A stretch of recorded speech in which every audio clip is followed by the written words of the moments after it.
ഇന്ത്യയുടെ ചരിത്രത്തിലുടനീളം എത്രയോ തുടർ സർക്കാരുകൾ ഉണ്ടായിട്ടുണ്ട്. അവരാരും അഹങ്കാരത്തിലേക്ക് പോകുന്നു എന്ന ഒരു വാദം ഇന്നോളം ഉണ്ടായിട്ടില്ല. ഒരേ സ്ഥാനത്ത് തുടർന്നുകൊണ്ടിരിക്കും. 30-35 വർഷമായി MP-മാരായിരിക്കുന്ന 30-35 വർഷമായി MLA-മാരായിരിക്കുന്നവരുണ്ട്. അവരാരും അഹങ്കാരബാധിതരായി എന്നോ തലക്കനം വന്നോ എന്നോ ആരും പറയുന്നില്ല. അപ്പോൾ ഇടതുപക്ഷത്തിന് മാത്രം സംഭവിക്കുന്ന എന്തോ ആണ് എന്ന മട്ടിലുള്ള ഈ കാഴ്ചപ്പാട് വളരെ തെറ്റാണ്.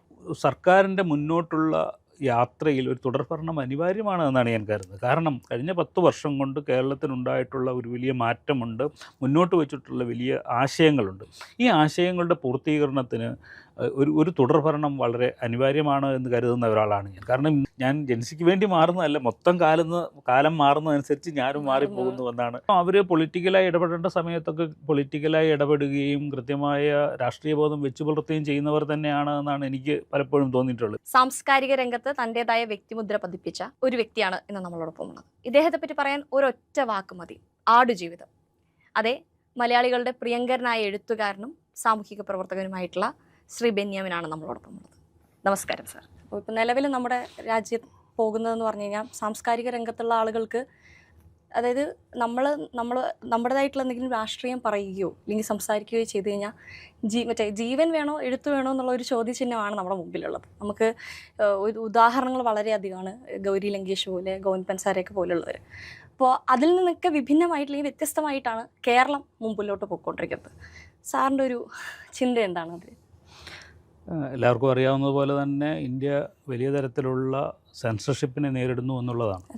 അത് എഴുത്തിലായാലും സിനിമയിലായാലും ഒക്കെ അത് വലിയ തോതിൽ നടക്കുന്നുള്ള കാര്യം നമുക്കറിയാം. പക്ഷേ കേരളത്തിൽ ഇരുന്ന് എഴുതുന്നതിൻ്റെ ഏറ്റവും വലിയ സൗഭാഗ്യം എന്താണെന്ന് ചോദിച്ചാൽ നമ്മുടെ സർക്കാർ നമുക്ക് ഒപ്പമുണ്ട് എന്നുള്ളതാണ്. കേരളീയ സമൂഹം നമുക്കൊപ്പമുണ്ട്. എന്തെങ്കിലും ഒരു വിഷയത്തിന്മേൽ എന്തെങ്കിലും ഒരു ഇഷ്യൂ ഉണ്ടായാൽ എഴുത്തുകാരനോടൊപ്പം നിൽക്കുന്ന ഒരു സമൂഹവും സർക്കാരും ഉണ്ടെന്നുള്ള ആത്മവിശ്വാസത്തിൽ ഇരുന്നുകൊണ്ടാണ് കേരളത്തിലെ ഓരോ എഴുത്തുകാരും എഴുതുന്നത് എന്നുള്ളതാണ്. എവിടെയെങ്കിലും നമുക്കത് ആർജവത്തോടുകൂടി എഴുതാൻ കഴിയുന്നില്ലെങ്കിൽ ഇന്ത്യയിൽ എവിടെ ചെന്നിരുന്നാണ് നമുക്ക് എഴുതാൻ കഴിയുക എന്നൊരു വലിയ ചോദ്യമുണ്ട്. പക്ഷേ പേടിപ്പിക്കുന്ന കാര്യം എന്താണെന്ന് ചോദിച്ചാൽ, PV ഷാജികുമാറിനെ പോലൊരു എഴുത്തുകാരൻ ഒരിക്കൽ പറഞ്ഞതുപോലെ, നോർത്ത് ഇന്ത്യ നമ്മുടെ ഇടയിലേക്ക് നടന്നു വന്നുകൊണ്ടിരിക്കുകയാണ്. അത് നടന്നു വരികയല്ല, ചിലപ്പോൾ ഇപ്പോൾ ഓടി വന്നുകൊണ്ടിരിക്കുന്നു എന്ന തരത്തിലേക്ക് നോർത്ത് ഇന്ത്യയിൽ അല്ലെ വടക്കേ ഇന്ത്യയിൽ പ്രചരിച്ചുകൊണ്ടിരിക്കുന്ന വിദ്വേഷത്തിൻ്റേതായ ആശയങ്ങൾ കേരളത്തിലേക്ക് വളരെ വേഗം പ്രചരിപ്പിക്കാൻ വേണ്ടിയുള്ള മനഃപൂർവമായ ശ്രമങ്ങൾ നടന്നുകൊണ്ടിരിക്കുന്നുണ്ട്. പലതരത്തിലുള്ള പ്രവർത്തനങ്ങളിലൂടെ അത് സാംസ്കാരികപരമായി ഇടപെട്ടുകൊണ്ടിരിക്കുന്ന ചിലരെ ഉപയോഗിച്ചുകൊണ്ടൊക്കെ തന്നെ അത് ചെയ്തുകൊണ്ടിരിക്കുന്നു എന്നുള്ളൊരു കാഴ്ചയിൽ നമ്മൾ കൂടുതൽ ജാഗ്രതയുള്ളവരായിരിക്കുക, ഈ തുരുത്ത് നമുക്ക് നഷ്ടപ്പെടുത്താതിരിക്കുക എന്നുള്ളതാണ് ഏറ്റവും പ്രധാനപ്പെട്ട കാര്യമായി ഞാൻ കരുതുന്നത്. അപ്പോൾ ആ ചോദ്യത്തിൻ്റെ ഉത്തരത്തിൻ്റെ അവസാനത്ത് നിന്ന് തന്നെ തുടങ്ങാം. അതായത് നമ്മൾ വളരെ വ്യത്യസ്തമായ ഒരു രീതിയിലേക്കാണ് സമൂഹത്തിലേക്കും പോയിക്കൊണ്ടിരിക്കുന്നത്. അപ്പോൾ തന്നെ കേരളത്തെ മാത്രം ടാർഗറ്റ് ചെയ്തുകൊണ്ട് പ്രൊപ്പഗണ്ട സിനിമകൾ ഇപ്പോൾ കഴിഞ്ഞ ദിവസം കേരള സ്റ്റോറിയുടെ ട്രെയിലർ 2 നമ്മൾ കണ്ടതാണ്. അപ്പം എന്തുകൊണ്ടായിരിക്കും കേരളം നിരന്തരമായി ഇങ്ങനെ ടാർഗറ്റ് ചെയ്യപ്പെടുന്നത്? കാരണം കേരളത്തിൽ വേരോടി നിൽക്കുന്ന ഇടതുപക്ഷ ആശയങ്ങൾ, അവരുടെ ആശയങ്ങൾ പ്രചരിപ്പിക്കുന്നതിൽ വലിയ തടസ്സമാണ് എന്നറിയാം. ഇന്ത്യയുടെ മറ്റ് ഭാഗങ്ങളിലെല്ലാം അവരുടെ തേരോട്ടവും നടത്തിക്കൊണ്ടിരിക്കുമ്പോൾ പോലും കേരളത്തിൽ അവർക്ക് അത് നടപ്പാക്കാൻ കഴിയാതെ പോകുന്നത് ശക്തമായി നിലനിൽക്കുന്ന കേരളീയ ബോധം, അതിനകത്തെ ഇടതുപക്ഷ ബോധമാണ് എന്നത്. അതുകൊണ്ട് കേരളത്തെ ടാർഗറ്റ് ചെയ്യുക എന്നതിൻ്റെ ഏറ്റവും പ്രധാനപ്പെട്ട ഉദ്ദേശം ഇടതുപക്ഷത്തെ തകർക്കുക എന്നുള്ളതാണ്. ആ ഇടതുപക്ഷത്തെ തകർക്കുന്നതിലൂടെ മാത്രമേ അവർക്ക് മുന്നോട്ട് വരാൻ കഴിയുകയുള്ളൂ, അവരുടെ വർഗീയ അജണ്ടകൾ നടപ്പാക്കാൻ കഴിയുള്ളൂ എന്നറിയാം. അതുകൊണ്ട് കേരളത്തെ ടാർഗറ്റ് ചെയ്യുന്നതിൽ അവർക്കൊരു പ്രത്യേക അജണ്ടയുണ്ട്. അതിനുവേണ്ടിയാണ് ഇത്തരത്തിലുള്ള സിനിമകൾ നിർമ്മിക്കുന്നത്, റീലുകൾ നിർമ്മിക്കുന്നത്, വളരെ പ്രൊപ്പഗണ്ടായ വലിയ പ്രചരണങ്ങൾ നടത്തിക്കൊണ്ടിരിക്കുന്നത്.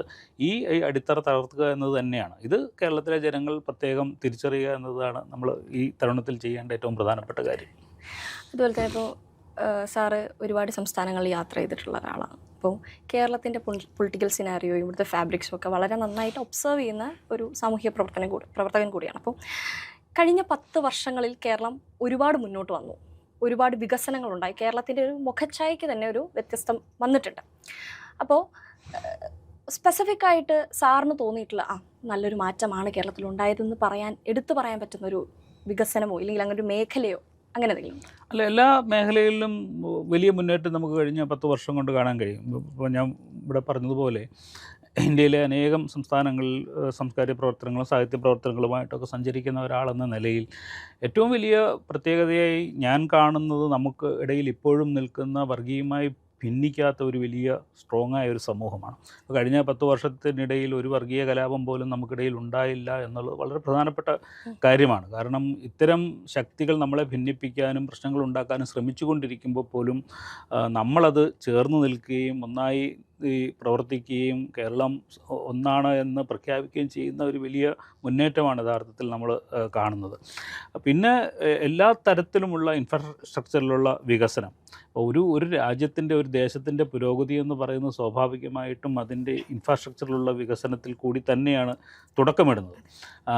അത് നമുക്ക് എല്ലായിടത്തും ഇപ്പോൾ റോഡുകളുടെ വികസനമായാലും പാലങ്ങളുടെ വികസനങ്ങളായാലും പൊതുസ്ഥാപനങ്ങളുടെ മുന്നേറ്റങ്ങളൊക്കെ ആയാലും ഒക്കെ നമുക്ക് കാണാൻ കഴിയും. ഇപ്പം നോർത്ത് ഇന്ത്യയിൽ വടക്കേ ഇന്ത്യയിൽ എത്രയോ അധികം വിദ്യാഭ്യാസ സ്ഥാപനങ്ങൾ പൂട്ടിപ്പോവുകയും സ്കൂളുകൾ പൂട്ടിപ്പോവുകയും കുട്ടികൾ പഠനം അവസാനിപ്പിക്കുകയും ചെയ്യുന്ന ഒരിടത്ത് നിന്ന് നമുക്ക് നമ്മളുടെ സർക്കാർ സ്കൂളുകൾ അതിമനോഹരമായി മാറിക്കൊണ്ടിരിക്കുന്നതിൻ്റെ കാഴ്ചയാണ് നമുക്ക് കാണുന്നത്. നമുക്ക് പ്രത്യക്ഷത്തിൽ കാണാവുന്ന കാഴ്ചകൾ.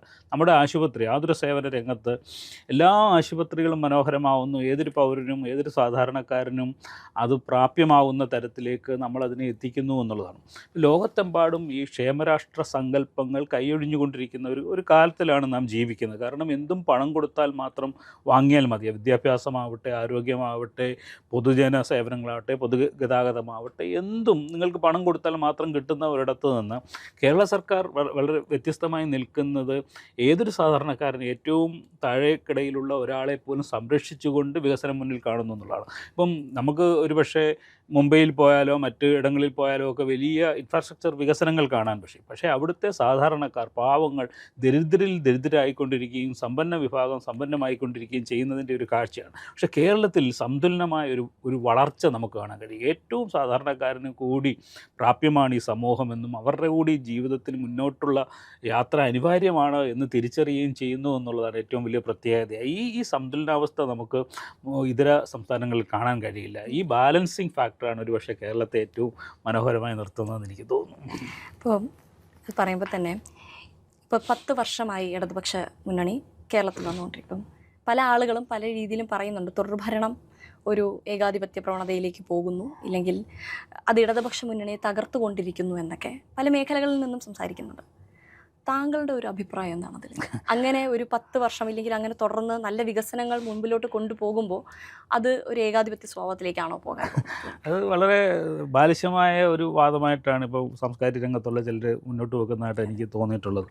എന്തുതരം പ്രേരണയിലാണ് അല്ലെങ്കിൽ എന്തുതരം നിരീക്ഷണത്തിൽ നിന്നുകൊണ്ടാണ് അവർ അത്തരം കാഴ്ചപ്പാടുകൾ വച്ചിട്ടുള്ളത് നമുക്ക് മനസ്സിലാവുന്നതേ ഇല്ല.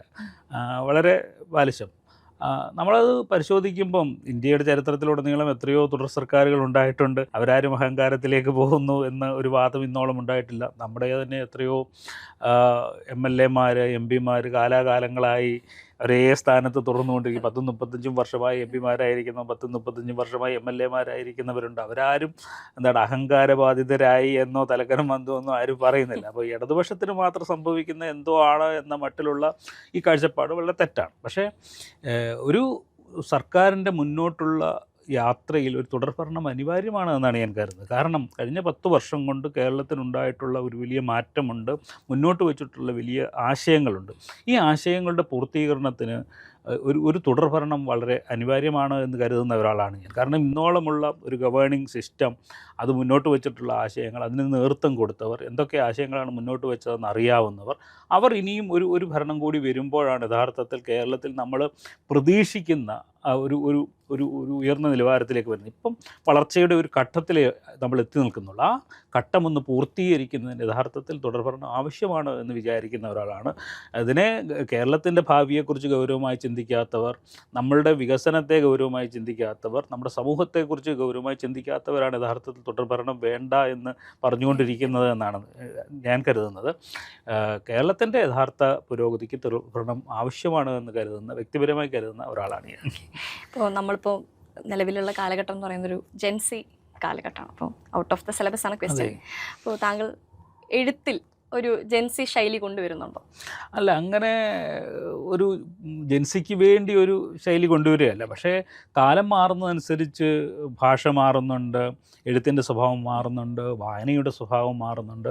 സ്വാഭാവികമായിട്ടും ഇതിനെയെല്ലാം നിരീക്ഷിച്ചുകൊണ്ടിരിക്കുകയും അതിനുള്ളിൽ ജീവിക്കുകയും ചെയ്യുന്ന ഒരാളെന്ന നിലയിൽ ഞാനും അതിനനുസരിച്ച് മാറിയെങ്കിലേ പറ്റുള്ളൂ. അല്ലെങ്കിൽ ഞാനൊരു പഴയ എഴുത്തുകാരനായി മാറും എന്നുള്ളതാണ്. പുതിയ കാലത്തിൽ ഏറ്റവും പുതിയ തലമുറയോട് എനിക്ക് സംവേദിക്കാൻ കഴിയുന്നുണ്ടോ, അവരുടെ ഇഷ്ടങ്ങളെ അല്പമെങ്കിലും തൃപ്തിപ്പെടുത്താൻ കഴിയുന്നുണ്ടോ എന്നുള്ളൊരു ചോദ്യമാണ്. അതുകൊണ്ട് ഞാൻ ജൻസിക്ക് വേണ്ടി മാറുന്നതല്ല, മൊത്തം കാലം മാറുന്നതനുസരിച്ച് ഞാനും മാറിപ്പോകുന്നു എന്നാണ് എനിക്കതിനെക്കുറിച്ച് തോന്നുന്നത്. ഇതിന്റെ ബാക്കിയായി തന്നെയാണ് ചോദ്യവും. അതായത് ജെൻസി കാലഘട്ടത്തിലെ ആളുകൾക്ക് അവർ പൊളിറ്റിക്കലായിട്ട് ഫീൽ ചെയ്തിട്ടുണ്ടോ എപ്പോഴെങ്കിലും? അവർക്കൊരു രാഷ്ട്രീയം ഇല്ലെങ്കിൽ റീലിലേക്കോ ഇല്ലെങ്കിൽ സാമൂഹിക മാധ്യമങ്ങളിലേക്ക് മാത്രമായിട്ട് മാറുന്ന അങ്ങനെ ഒരു തോന്നൽ? അങ്ങനെ ഒരു ചെറിയ സമൂഹമുണ്ട്. എങ്കിൽ പോലും അവർ പൊളിറ്റിക്കലായി ഇടപെടേണ്ട സമയത്തൊക്കെ പൊളിറ്റിക്കലായി ഇടപെടുകയും കൃത്യമായ രാഷ്ട്രീയ ബോധം വെച്ച് പുലർത്തുകയും ചെയ്യുന്നവർ തന്നെയാണ് എന്നാണ് എനിക്ക് പലപ്പോഴും തോന്നിയിട്ടുള്ളത്. ഇപ്പം നമ്മുടെ ക്യാമ്പസുകൾ പരിശോധിച്ചാൽ SFI പോലുള്ള സംഘടനകൾ ശക്തമായി മുന്നോട്ട് വരികയും മതനിരപേക്ഷതയെ ഉയർത്തിപ്പിടിക്കുകയും മതസൗഹാർദ്ദത്തെ ഉയർത്തിപ്പിടിക്കുകയൊക്കെ ചെയ്യുന്ന ഒരു വലിയ വിഭാഗം യുവജനങ്ങൾ നമുക്കുണ്ട് എന്ന് നമുക്ക് തിരിച്ചറിയാം. അപ്പോൾ പൂർണ്ണമായും അരാഷ്ട്രവൽക്കരിക്കപ്പെട്ട ഒരു സമൂഹമായിരുന്നുവെങ്കിൽ യഥാർത്ഥത്തിൽ അവർ മറ്റു തരത്തിലുള്ള മാറി ചിന്തിക്കുമായിരുന്നു. അപ്പോൾ അവർക്ക് രാഷ്ട്രീയ ബോധമുണ്ട് എന്നാണ് എനിക്ക് തോന്നിയിട്ടുള്ളത്. എനിക്ക് ഒരു വിഷമം ഒരു പക്ഷേ തോന്നിയിട്ടുള്ളത് അവരുടെ ചരിത്രബോധത്തിലാണ്. അതും അവരുടെ പ്രശ്നമല്ല. പലപ്പോഴും തെറ്റായ ചരിത്രങ്ങൾ അടിച്ചേൽപ്പിക്കുകയും കള്ളപ്രചരണത്തിലൂടെയും തെറ്റായ വാദമുഖങ്ങൾ സമൂഹത്തിലേക്ക് എത്തിക്കുന്നതിൽ പലപ്പോഴും പലരും വിജയിക്കുന്നതിലൂടെ അവർ തെറ്റായ ചരിത്രത്തെ മനസ്സിലാക്കിയിട്ടുണ്ട് എന്നൊരു തോന്നലുണ്ട്. അത് തിരുത്തി കൊടുക്കുക എന്നുള്ളത് യഥാർത്ഥത്തിൽ ചരിത്രത്തെ പഠിക്കുന്നവർ, സാമൂഹ്യ പ്രവർത്തകരുടെ, സാംസ്കാരിക പ്രവർത്തകരുടെയൊക്കെ വലിയ ഉത്തരവാദിത്തമാണ്. കാരണം നമുക്കറിയാം, വടക്കേ ഇന്ത്യ ഇങ്ങോട്ട് കടന്നു വരുന്നു എന്ന് പറയുന്ന കൂട്ടത്തിൽ ഏറ്റവും പ്രധാനപ്പെട്ടത് തെറ്റായ ചരിത്രം, കള്ളച്ചരിത്രങ്ങൾ നമുക്കിടയിലേക്ക് കൊണ്ടുവന്നുകൊണ്ട് നമ്മുടെ സമൂഹത്തെ ഭിന്നിപ്പിക്കാൻ ശ്രമിക്കുന്ന ഒന്നാണ്. അതിനെതിരെയുള്ള ഒരു പ്രചരണം ഈ ജൻസികൾക്കിടയിലേക്ക് നടത്തി അവരെ ഒരു ചരിത്രബോധമുള്ളവരാക്കി തീർന്നാൽ അവർ ഉത്തമരായ രാഷ്ട്രീയ ബോധമുള്ള തലമുറയായി തന്നെ മുന്നോട്ട് വരുമെന്നാണ് എൻ്റെ പ്രതീക്ഷ.